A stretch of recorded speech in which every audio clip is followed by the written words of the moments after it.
Our apricot trees are really budding right now.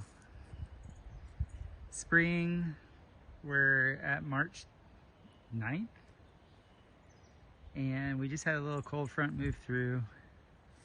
So we'll be smudge potting right in between our two apricot trees. But what we really want to show here is the microclimate that I'm in has a lake next to it. So on the other side of these pine trees, we have Sims Valley Lake. It's about 45 acres. And this lake really acts as a climate moderator. We have a lot more dew here than a lot of my neighbors.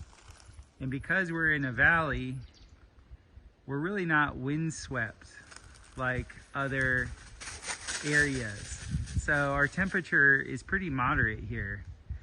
As you know, water has a high specific heat, so it takes a lot for it to change its temperature, and it doesn't have the same type of gain that the ground does. So having about 100 acres of forest around us with this big lake, the few fruit trees that we do have are exposed to a much more moderate type of climate. And so therefore we end up having really nice production. Plus, I give them a lot of biochar. That helps too. And here on our farm, we have a completely different microclimate. And we're only about 20 miles away as the crow flies.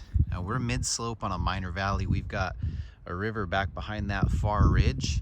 It's probably a good 1,000 feet away though, and it's not really that big, so I don't think it's having much of an effect on the microclimate. You can see our apricot tree is just barely starting to wake up. There's one little blossom there forming, just one so far. I mean, granted, they are different varieties of apricots, so that does play into it, but what I'm really basing this on is the daffodils. See, our daffodils are just barely starting to wake up. They haven't really even fully opened up, whereas the ones at Topher's have been in bloom for at least a week, maybe two.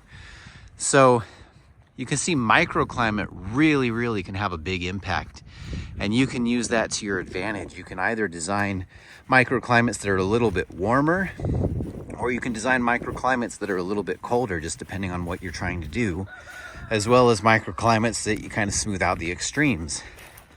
So now we have another apricot here, and again, different variety, but it also is just barely getting started.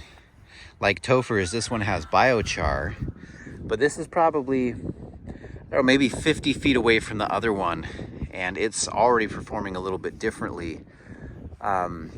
Probably in part because of the greenhouse that we have right here, as well as the forest. We're continuing to push that back. We've got all these peach trees here at the front of that, but you can see there's more trees, therefore windbreak, that's the south, than there are right here with our little road that goes down to the river. So there's more cold air that comes through right here.